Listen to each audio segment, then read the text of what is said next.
जय श्री राधे कृष्ण, जय श्री माधव। तो आज हम श्रीमद् भागवत कथा का 18वां अध्याय है, इसके बारे में अध्ययन करेंगे। इसमें 18वें अध्याय में हमें पता चलता है कि जो राजा परीक्षित है, तो राजा परीक्षित को श्राप दिया जाता है। इस अध्याय में बताया गया है, जो कि श्राप मिलता है, शृंगी ऋषि के द्वारा श्राप मिलता है। तो इस कथा का अध्ययन करेंगे। तो जो 18वां जो अध्याय है, जो 17वें अध्याय में जो हमने वार्तालाप की थी राजा परीक्षित जी के बारे में, तो उनके बारे में चर्चा की थी और काफ़ी ऐसे जो ज्ञान का बारे में हमें पता चला था। सतयुग के बारे में पता चला था, धर्म के बारे में पता चला था, धर्म का जो कर्म है उसके बारे में पता चला था। कलयुग ने जिस प्रकार अपनी शरण ग्रहण की थी, उस प्रकार यहाँ पे कलयुग के जो स्थान थे उसके बारे में हमने चर्चा की थी। तो इस 18वें अध्याय में हम देखते हैं कि राजा परीक्षित को श्राप किस प्रकार दिया जाता है। तो प्रेम से बोलिए श्री राधे राधे, जय श्री माधव। तो हमारे जो महर्षि हैं सूत जी, तो सूत जी एक बहुत बड़े विद्वान महर्षि हैं कि जो कि श्री भागवत का नित्य पाठ करते हैं और सुनाते हैं।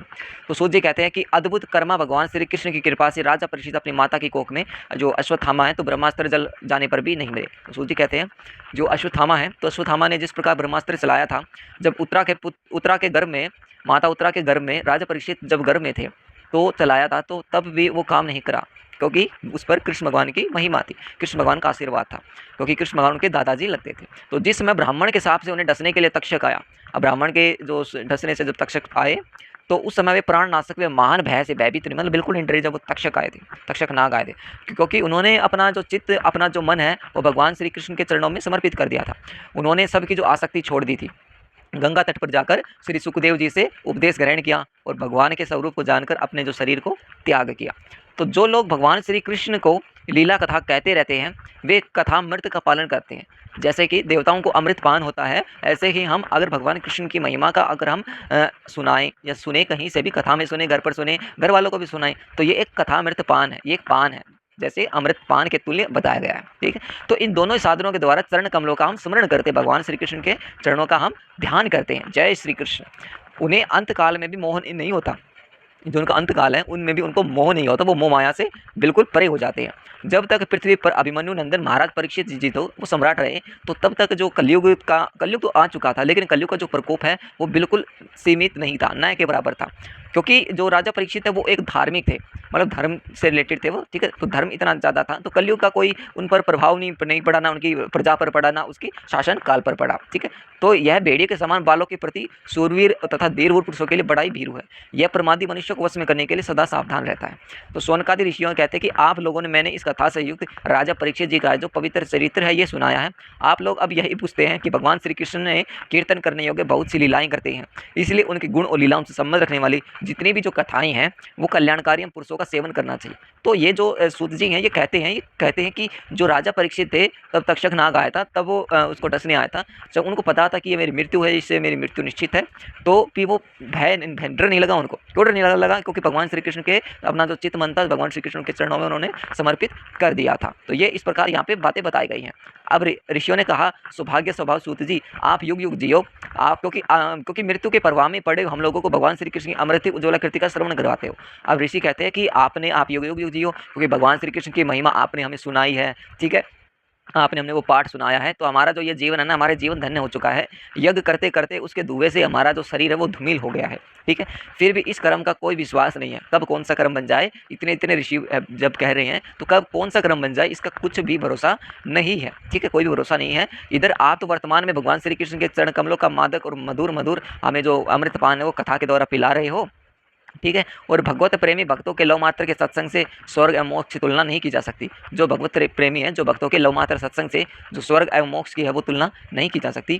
फिर भी मनुष्य के तुच्छ भोगों की तो बात ही क्या है, क्योंकि काफ़ी ऐसे जो मनुष्य हैं उनके भोगों के बारे में चर्चा की गई है कि ऐसा कौन रस मर्मज्ञ होगा जो महापुरुषों के एकमात्र जीवन सरसर श्री कृष्ण की लीलाओं कथाओं से तृप्त हो जाए। कि ऐसा कौन सा रस मर्मज्ञ जो महापुरुषों के एकमात्र जीवन से मोक्ष और इसमें बिल्कुल तृप्त हो जाए, जो समस्त प्राकृतिक गुणों से अतीत भगवान के जो अचिन्त्य अत्यंत कल्याण गुण द्वारा पार तो ब्रह्मा शंकर आदि बड़े बड़े योगेश्वर भी नहीं पा सके हैं। ठीक है, विद्वान आप भगवान ही अपने जीवन का ध्रुवतार मानते हैं, इसलिए आप सत्पुरुषों को एक आश्रय भगवान के उद्धार और विशुद्ध चरित्र को श्रद्धालु स्रोतों का विस्तार वर्णन कीजिए। तो यहाँ पर कह रहे भगवान के कुछ ऐसे जो अवतारों के बारे में आप चर्चा कीजिए और विशेष जो श्रोताओं हैं, जो सुनने वाले हैं, उनके बारे में विस्तार से वर्णन कीजिए। तो भगवान के जो प्रेमी महाबुद्धि परीक्षित ने सुखदेव जी से जो उपदेश दिए थे, जिस ज्ञान से मोक्ष स्वरूप भगवान ने चरण कमलों का प्राप्त किया था, तो आप कृपा करके उसी ज्ञान और परीक्षित के जो परम पवित्र है उपाख्यान का वर्णन कीजिए राजा परीक्षित जी का, क्योंकि उसमें कोई बात छिप कर नहीं कही होगी और भगवत प्रेम की अद्भुत योग निष्ठा का निरूपण किया होगा। इसमें पद पद पर भगवान की कृष्ण लीलाओं को कृष्ण भगवान की लीलाओं का वर्णन देखने को सुनने को मिलता है। भगवान के प्यारे जो भक्त हैं वो भगवान के जो प्यारे भक्त हैं वो ऐसा प्रसंग सुनने में बड़ा ही उनको रस मिलता है। तो ये यहाँ पे जो ऋषिवादी हैं ये सभी कह रहे हैं, ठीक है। अब सूत जी कहते अहो विलोम जाति में उत्पन्न होने पर भी महात्माओं की सेवा करने के कारण आज जन्म मेरा सफल हो चुका है। सूत जी कहते मेरा जो जाति में उत्पन्न होने पर महात्माओं की जो सेवा करने के कारण आज मेरा ये जीवन है ना संपूर्ण रूप से सफल हो चुका है, क्योंकि महापुरुषों के साथ बातचीत करने के मात्र से ही जो नीच कुल में जो उत्पन्न होने की मनोव्यथा है ना वो शीघ्र ही मिट जाती है। जैसे हम नाम देते हैं जाति का, अब किसी की जाति उच्च है, किसी की नीच है, किसी का गोत्र बड़ा है, किसी का गोत्र छोटा है, तो हम ये जो जाति बनाई हुई है ये सब मनुष्य ने ही बनाई हुई है। अब भगवान है अपने भक्तों का सदैव बिल्कुल सम्मान एक जगह, बस ये सोचते हैं भगवान सिर्फ मांगते हैं भक्ति। भगवान सोच रहे हैं कि इसने मेरी मन लगाकर ध्यान लगाकर मन को एकाग्र कर कर मोह माया से हटाकर इसने मेरी भक्ति की है। मैं नहीं जानता ये किस धर्म का है, क्या इसकी जाति है, क्या इसका गोत्र है, किस ये परिवार से बिलोंग करता है, ये क्षत्रिय है, शूद्र है, ब्राह्मण है, किस परिवार से, चांडाल है, किस परिवार से मैं नहीं जानता। मैं किसी परिवार को ही नहीं जानता, मैं तो सिर्फ इसे जानता हूँ और इसकी भक्ति को जानता हूँ और इसने जो कर्म किए उसको जानता हूँ, इन कर्मों के अनुसार इनको फल मिलेगा। तो ये सब यहाँ पे कहा गया है, ठीक है। तो भगवान के जो गुणों की समता में जब कोई नहीं कर सकता तो उनसे बढ़कर ना तो कोई इस संसार में हो सकता है।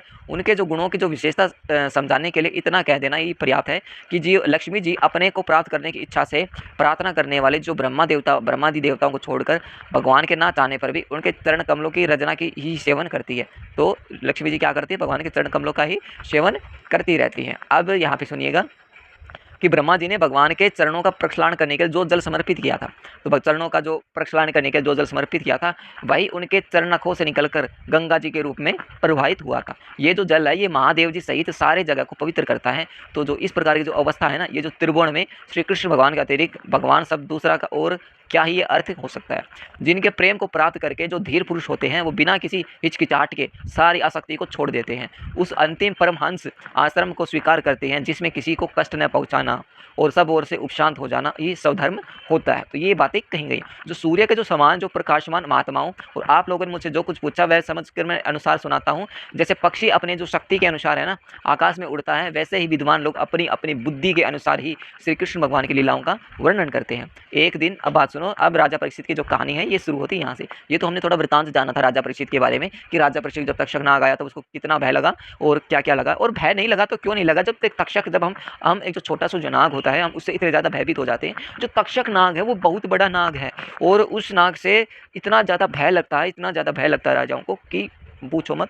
और जो राजा परीक्षित है उनको बिल्कुल भी भय नहीं लगा। भय न लगने का कारण ये है क्योंकि श्री कृष्ण भगवान के चरणों में जो अपना चित्त और मन है समर्पित कर दिया था। जो कुछ जाने भाई हमारे प्रभु जाने, हमारी माधव जाने, हमारे कृष्ण भगवान जाने, हमें नहीं पता। हमें ये जो शरीर है प्रिय है ना प्रिय है हमें कुछ नहीं पता, श्री कृष्ण भगवान ही जाने, जो करना है वही करेंगे, ठीक है। तो हुआ ये कि एक बार राजा जो परीक्षित जी हैं धनुष बाण लेकर चले गए वन में। अब वन में शिकार जब खेलने गए तो हिरणों के पीछे दौड़ते दौड़ते वो थक गए। अब शिकार खेलने गए, हिरणों के पीछे पीछे दौड़ते गए। अब शरीर है, शरीर चाहिए सतयुग वाला हो, चाहिए द्वापर, चाहिए त्रेता, चाहिए कलयुग हो, शरीर तो थकता है क्योंकि शरीर की भी एक क्षमता होती है। तो शरीर की जब क्षमता जब खत्म हुई तो राजा परीक्षित को भूख लगने लग गई, प्यास भी लगने लग गई। जब इधर उधर देखा तो कोई जलाशय नहीं मिला। पहले क्या था, पहले हैंडपंप नहीं होते थे जैसे कि अभी है। पहले क्या होता था, जलाशय होते थे, बड़े बड़े तालाब समुद्र ऐसे, तो उनमें पानी पिया जाता था। जैसे कि आजकल आप देखते हो ना, जैसे कि जंगलों में जो जानवर हो, जंगली जानवर होते हैं उस तरह पानी पीते थे, इसी प्रकार पानी पीते थे क्योंकि तब का जो पानी बिल्कुल शुद्ध पानी होता था। अब तो बहुत ज़्यादा गंदगी इतनी ज़्यादा फैल चुकी है कि तब वे पास के आके एक ऋषि के आश्रम में घुस गए। तो वहाँ पर जाके देखा तो एक ऋषि का आश्रम था। अब उन्होंने क्या देखा उस आश्रम में कि जो ऋषि जी आंखें बंद करके शांत भाव से एक मुनि आसन पर बैठे हैं, कि एक कुटिया में एक ऋषि बैठे हैं शांत भाव से अपने आसन पर बैठे हुए हैं। उन्होंने जो इंद्रिया जो होती है हमारी शरीर इंद्रियां जो ऊर्जा होती है, इंद्रिय प्राण और मन और बुद्धि का निरुद्ध हो जाने से जैसे संसार से ऊपर उठ गए हो, तो उसी प्रकार वो ऋषि ऐसे ऊपर उठ गए थे। जागृत स्वप्न सुसुप्ति इन तीनों अवस्था से रहित निर्विहाकर ब्रह्मा मुहूर्त तूर्य पद में स्थित थे। तो ब्रह्मा के जो जैसे कि ब्रह्मा होता है, ब्रह्मा जी उस प्रकार वो तीन जो बताए गए, जागृत जागने की अवस्था, स्वप्न सोने की अवस्था और सुसुप्ति, इन तीनों अवस्था से रहित होकर वे तूर्य पद में स्थित थे। उनका जो शरीर है, शरीर पर क्या था, बिखरी हुई जटाएं थी, बाल खुले थे और कृष्ण मर्ग मर्द से ढका हुआ था। राजा परीक्षित ऐसी अवस्था में उनसे जल मांगा। अब राजा परीक्षित ने उन्हें ऐसी अवस्था में जल मांगा क्योंकि भूख प्यास उनको इतनी ज़्यादा लग रही थी, क्योंकि प्यासे से उनका जो गला बिल्कुल सूखा जा रहा था। जब राजा को वहाँ बैठने के लिए तिनके को आसन नहीं मिला, मतलब जगह नहीं मिली राजा को कि कहीं पर मैं बैठ जाऊँ, तो किसी ने उन्हें अब भूमि पर भी नहीं कहा बैठने के लिए, क्योंकि उनके आसपास कोई था नहीं दूसरा। तो आदर और आदर भरी मीठी बातें तो कहाँ से मिलती? अब आदर सम्मान, मीठी बातें कि राजा जी आप आए हैं, बैठ जाइए, तो ये कहाँ से मिलती? तब अपने को अपमानित सम्मान कर, अब राजा को अपमान हुआ अपने मन में खुद में कि मैं राजा और मेरे को पूछ भी नहीं रहे, मेरा आदर सम्मान भी नहीं कर रहे, तो क्या है ये? तो उनको क्रोध आ गया। अब राजा परीक्षित जी को क्रोध आ गया। अब क्रोध आ गया, तब जो राजा को क्रोध आ गया, तो वे भूख प्यास से झटपटा रहे थे। इसलिए वे एकाक हो गए। ब्राह्मण के प्रति ईर्ष्या क्रोध आ गया, क्रोध आया ब्राह्मण के प्रति। जब उनके जीवन का ये पहला ही अवसर था, ऐसा ही पहला हुआ था उनके जीवन में, तो वहाँ से लौटते समय उन्होंने क्रोधवश धनुष की नोक से एक मरा सांप उठाकर, धनुष की जो नोक होती है ना, धनुष जो बाण होता है, बाण, तो बाण की नोक से उठाकर ऐसे, ठीक है, सांप उठाकर ऋषि के गले में डाल दिया, मरा हुआ सांप डाल दिया, और फिर वो अपनी राजधानी को लौट गए। तो उनमें, उनके मन में यह बात आई कि इन्होंने जो अपने नेत्र बंद कर रखे हैं, ये सो क्यों, वास्तव में इन्होंने अपनी सारी इंद्रियवृत्तियों का निरोध कर लिया है, सारी इंद्रियों का निरोध कर लिया है, और इन राजाओं से हमारा क्या प्रयोजन है? तो राजा परीक्षित ने सोचा कि हमारा क्या प्रयोजन है, तो स्वर्ग को उन्होंने झूठ मूठ का समाधि का ढोंग रचा होगा। राजा परीक्षित सोचे कि झूठ मूठ का ढोंग का रचा होगा, अब यहाँ पर आए हैं, ठीक। तो उन शमीक मुनि का जो पुत्र था बड़ा तेजस्वी था, तो जिस ऋषि के गले में उन्होंने मरा हुआ सांप डाला था, तो उस महर्षि का नाम था महर्षि शमीक। तो उनका जो पुत्र था वो बड़ा ही तेजस्वी था। तो उस जो पुत्र का नाम था वो था रिंग ऋषि। उसका पुत्र का क्या नाम था? रिंग ऋषि। वह दूसरे जो ऋषि कुमारों के साथ पास ही खेल रहा था। तो उस बालक ने जब सुना कि मेरे पिता के साथ दुर्व्यवहार किया, अपमानित किया गया मेरे पिताजी को, तो फिर वो कहने लगा, ये नरपति कहलाने वाले लोग उच्चिष्ट भोजी कौवों के समान शून्य मुशुंड होकर कितना अन्याय करने लगे हैं, ठीक है। तो ये कितना ज़्यादा अन्याय करने लगे हैं, ब्राह्मणों के दास होकर, ये ब्राह्मणों के दास होकर दरवाजे पर ही पहरा देने वाले कुत्ते के समान अपने स्वामी का तिरस्कार करते हैं। ये कहते हैं जो ब्राह्मण होते हैं ये दास होते हैं, ब्राह्मणों के राजा क्या होते हैं? दास होते हैं, ठीक है। और ये दरवाजे पर रहकर ही जैसे कि कुत्ता अपने स्वामी का करते हैं ना, तो इस प्रकार ये अपना तिरस्कार करते हैं। तो ब्राह्मणों ने क्या किया? क्षत्रिय को अपना द्वारपाल बनाया है। उन्हें द्वार पर रहकर ही रक्षा करनी चाहिए, तो ऐसा इनका कहना है। अब जो घर में घुसकर स्वामी के बर्तनों का खाने का उसे अधिकार नहीं है, जो कोई घर में घुस जाए तो भाई खाने का उसको ऐसा कोई अधिकार नहीं है। अतः उन्मार्गगामियों के शासक भगवान श्री कृष्ण के परम धाम पधार जाने पर इस मर्यादा तोड़ने वाले को भाई आज मैं दंड देता हूँ। तो उन्होंने दंड देने का फैसला किया रिंग ऋषि ने। तो मेरा तपोबल देखो, अब कह रहे कि मेरा अब तपोबल देखो, मैं एक बच्चा जरूर लेकिन मेरा तपोबल देखो। तो अपने साथी बालकों से इस प्रकार कहकर, तो अपने साथियों के पास खेल रहे थे बच्चों के साथ, तो उन बच्चों को कह रहे थे कि अब मेरा तुम तपोबल देखो, ये सब देखो, ठीक है, मैं किस प्रकार अब करता हूँ। ये ब्राह्मण है, हम ब्राह्मण हैं, ये भूल गए हैं कि हम कौन हैं, ये हमारे दास है जितने भी ये राजा हैं, ठीक है। और ये द्वार पर खड़े रहकर ही प्रतीक्षा इनको करनी चाहिए, किसी के घर में इस प्रकार नहीं घुसना चाहिए। लेकिन जिस प्रकार की जो दशा थी राजा परीक्षित की, तो उस प्रकार उनका घुसना ठीक था एक बल से देखा जाए तो, जो कि भूख बल से बहुत ही ज़्यादा प्यासे थे। तो कह रहे हैं आज मेरा तपोबल देखो, सब बाल बच्चों को कहने लगे। तो इस प्रकार जो उनकी आंखें थी क्रोध से लाल हो चुकी थी, उन ऋषि कुमार ने कोशिकी नदी के जल से आचमन करके अपनी वाणी रूपी वज्र का प्रयोग किया, और कुलांगर परीक्षित ने मेरे पिता का अपमान करके मर्यादा का उल्लंघन किया है। अब जो यहाँ पे जो नदी थी, जो यहाँ जिसमें पानी लिया था, तो कौशिकी नदी था उसका नाम, क्या नाम था? कौशिकी नदी। तो कौशिकी नदी से जब उन्होंने पानी लिया, वो कहा कि कुलांगार परीक्षित ने मेरे, मतलब कुलांगार मतलब कुल को वो दे रहा है, कुलांगार परीक्षित ने मेरे पिता का अपमान करते हुए मर्यादा का उल्लंघन किया, इसलिए मेरी प्रेरणा से आज 7वें दिन इसे तक्षक नाग सर्प ढस लेगा। तो ये उनको श्राप दे दिया था। अब बड़ी ही विचित्र बात है, अब ये सुनिएगा। अब इसके बाद जब सभी बच्चे अपने अपने आश्रम चले गए, और अब जब वो रिंग ऋषि अपने घर पर आया, अपनी कुटिया में आया, तो देखा कि मेरे जो पिताजी हैं, जो शमीक ऋषि हैं, उनके गले में सांप देखकर मर रहा, उनको बड़ा ही दुख हुआ, और वो ढाट मार कर रोने लगे, चिल्ला चिल्ला कर रोने लगा। और जब विप्र शौनक जी हैं, वो शमीक मुनि ने अपने पुत्र का रोना सुना सुनकर अपनी जो आंखें खोली। अब शमीक ऋषि ने अपनी आंखें खोली कि मेरा पुत्र क्यों रो रहा है इतनी जोर जोर से, क्या बात हो गई यार ऐसी। तो उनके गले में एक मरा सांप पड़ा था, उसे फेंक कर उन्होंने अपने पुत्र से पूछा। अब शमीक ऋषि ने अपने जो मरा हुआ सांप था खुद ही निकाल कर फेंक दिया, और अपने पुत्र से पूछा, रिंग ऋषि से पूछा कि भाई उसे फेंक कर पूछा कि बेटा तुम रो क्यों रहे हो, तुम्हारा किसने अपमान किया है। उनके इस प्रकार पूछने पर बालक ने जो सारा जो बात थी वो बात बता दी थी कि ब्रह्म ऋषि शमीक ने राजा के शाप की बात सुनकर अपने पुत्र का अभिनंदन नहीं किया। अब जो पता चला कि जो शमीक जी थे, पता चला कि श्राप दे दिया है मेरे पुत्र रिंग ऋषि ने, तो उनका जरा भी अभिनंदन नहीं किया। वो बिल्कुल भी संतुष्ट नहीं हुए इस बात से कि उन्होंने इतने बड़े राजा परीक्षित जी को श्राप दे दिया, वो भी तक्षकनाग 7वें दिन डस लेने से उनकी मृत्यु हो जाएगी। तो इस प्रकार उन्होंने श्राप दे दिया। तो बोले कि वो श्राप के बिल्कुल भी योग्य नहीं थे, क्योंकि वे सब कुछ जानते थे। कौन जानते थे? शमीक ऋषि सब कुछ जानते थे, फिर भी कह रहे थे कि श्राप के योग्य बिल्कुल भी नहीं है, ठीक है।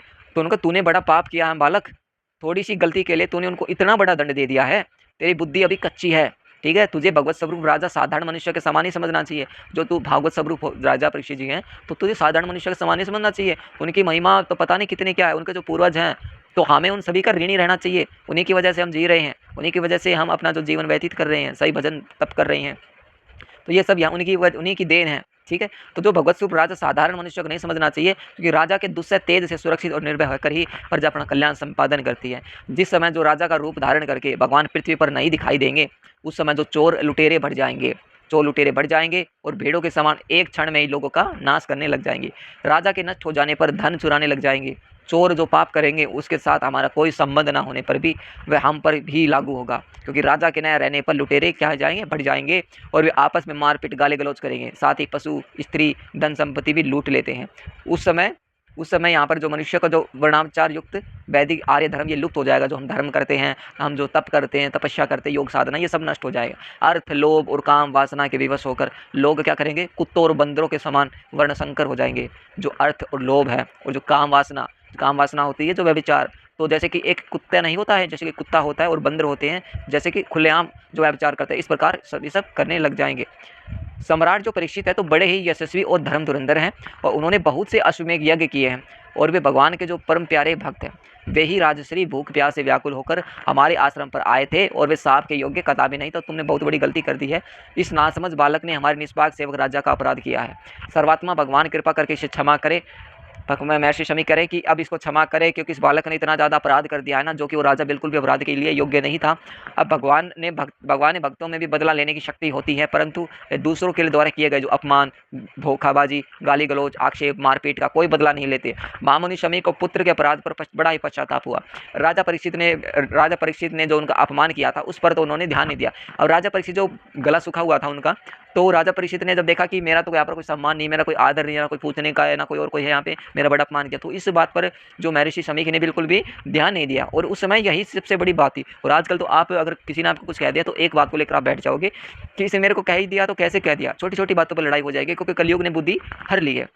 कलयुग क्या क्या है, बुद्धि हर ली है। तो महात्माओं जी का ऐसा ही स्वभाव होता है। तो जगत में जब दूसरे लोग उनके सुख दुखादि दंडों से डाल देते हैं तो वे प्राय हर्षित बिल्कुल भी व्यतीत नहीं होते, क्योंकि आत्मा का तो स्वरूप है सर्वथा गुणों से सर्वदा परे ही परे है। तो ये तो श्रीमद् भागवत कथा का 18वां अध्याय यहीं पर समाप्त होता है। इति श्रीमद् भागवते महापुराणे पारमहंसा संहितायां प्रथम स्कंदे विप्रश्चोपलंबनम नामष्टामोध्याय। तो ये यहीं पर समाप्त होता है। देखिए अब बात बताते हैं, जो उच्च वर्ण की माता है और जो निम्न वर्ण के पिता हैं उस संतान को क्या कहते हैं, विलोमज। उस संतान को कहते हैं विलोमज। और जो सूत जाति की उत्पत्ति इस प्रकार ब्राह्मणी माता और क्षत्रिय पिता के द्वारा होने से उसे शास्त्रों में विलोम जाति माना गया है। तो इस प्रकार क्या माना गया है, इसको विलोम जाति माना गया है। तो ये जो यहाँ पर जो अध्याय था, तो इस अध्याय का यहीं हम समापन करते हैं। इससे पहले मैं आपको बता देता हूँ कि राजा परीक्षित जी को इस प्रकार श्राप मिला था। महर्षि शमीक के आश्रम में गए पानी के लिए जैसे ही गए तो उनको बड़ा ही दुख हुआ, मेरा कोई आदर सम्मान नहीं है। तो आदर सम्मान नहीं है तो उन्होंने अपने बाण की नोक से उठाकर मरा हुआ सांप महर्षि शमी के गले में डाल दिया और वहाँ पर राजधानी लौटकर चले जाते हैं। राजधानी लौटकर जैसे ही चले जाते हैं, फिर वो उनके जब पुत्र हैं जो रिंग ऋषि है उनको पता चलता है बच्चे एक बच्चों में वो होता है ना, एक ग्रुप होता है जिसे खेल खेलते हैं। तो बड़े ही वो हो गए जो रिंग ऋषि कि हाँ हम सब कुछ, एक प्रकार का वो नहीं होता, गर्व हो जाता है, घमंड सा हो जाता है, दिखाने के लिए, बच्चों को दिखाने के लिए और दूसरे बचाने की, हाँ देख बढ़ाई करेंगे ये, इस प्रकार। तो इस प्रकार उन्होंने जो राजा परीक्षित जी को श्राप दे दिया, तक्षक नाग के काटने से आज 7वें दिन आपको नाग डस लेगा, इस आपकी मृत्यु हो जाएगी। वैसे तो श्राप दे दिया और बहुत गलती की थी। शमीक ऋषि ने डांटा भी था अपने पुत्र को, भगवान से क्षमा भी करे, लेकिन जो कुदरत ने लिखा है होना वही तय है। क्योंकि जो विद्वानों ने पहले ही बता दिया था, महर्षियों ने, महात्माओं ने, बड़े बड़े महात्माओं ने, कि ये बड़े ही विद्वान होंगे, ये ज्ञानी होंगे राजा परीक्षित, दयालु होंगे, प्रजा का बहुत अच्छे से पालन करेंगे, लेकिन तक्षक नाग के काटने से इनकी मृत्यु हो जाएगी। 7 दिनों के उनका आराम दिया जाएगा, तो 7वें दिन इनके जो तक्षक नाग काटे इनकी मृत्यु हो जाएगी। तो बड़े बड़े जो महात्मा है पहले बता देते क्या होना है, क्या तय है, क्योंकि उस समय भविष्यवाणी भी हो जाती थी। महात्मा है वो भी बता देते थे, अगर किसी का पुत्र नहीं हो रहा है तो महात्माओं की सेवा कर देते थे। महात्मा फल देते थे अपनी जो स्त्री है उनको आप खिलाओ तो पुत्र हो जाते थे। तो ऐसे ऐसे जो कार्य है वो केवल सतयुग, द्वापर युग, त्रेता युग में ही देखने को मिलते, कलयुग में देखने को नहीं मिलते। क्योंकि कलयुग ने बुद्धि हर ली है, हम ऐसे काम कार्य करने लगे हैं जिस कार्य से हमें भाई बहुत ही ज़्यादा दुख प्रकट होता है। हम कार्य तो कर देते हैं, हम किसी के घर में जाकर किसी को मार पीट आते हैं, लेकिन बाद में जब हमें सज़ा मिलती है तब हमें दुख होता है कि यार देखो छोटी सी बात थी और हमें देखो कितनी बड़ी बात बन गई अब। तो बहुत ही ये दुख वाली बात है। तो ऐसा ही मैं इस कथा के द्वारा कहूँगा कि देखिए श्रीमद् भागवत एक बहुत ही बड़ा महाग्रंथ, अलौकिक ग्रंथ है। इस ग्रंथ की जब आप कथाएं सुनेंगे ना जब आँखों से जो आप जो पढ़ोगे तो ऐसा लगेगा जैसे कि भगवान श्री कृष्ण भगवान को आप स्वयं सुना रहे हो, आपकी क्या-क्या महिमा है, आपकी आपने जो जिस प्रकार लीलाएँ की, आपने जिस प्रकार जो क्षत्रिय राजाओं का विध्वंस किया, जो न्यायप्रिय राजा हैं उनका रक्षक किया, तो कितने-कितने अवतारों की लीलाओं का वर्णन किया है। तो जो कलयुग है, तो भागवत पढ़ने का यही लाभ है। जो कलयुग का जो प्रभाव है, कलयुग का प्रकोप है, बिल्कुल ख़त्म हो जाता है। क्योंकि हम जब भागवत पढ़ते हैं तो हम सतयुग में चले जाते हैं, और सतयुग में जब जाते हैं तो बहुत ही बड़ा आनंद की प्राप्ति होती है। तो प्रेम से बोलिए श्री राधे राधे। और इस प्रकार जो इस कथा का जो ये अभी समापन करते हैं, तो अगली कथा बिल्कुल जारी रहेगी। तो प्रेम से बोलिए श्री राधे राधे। जय श्री माधव, जय श्री कृष्ण।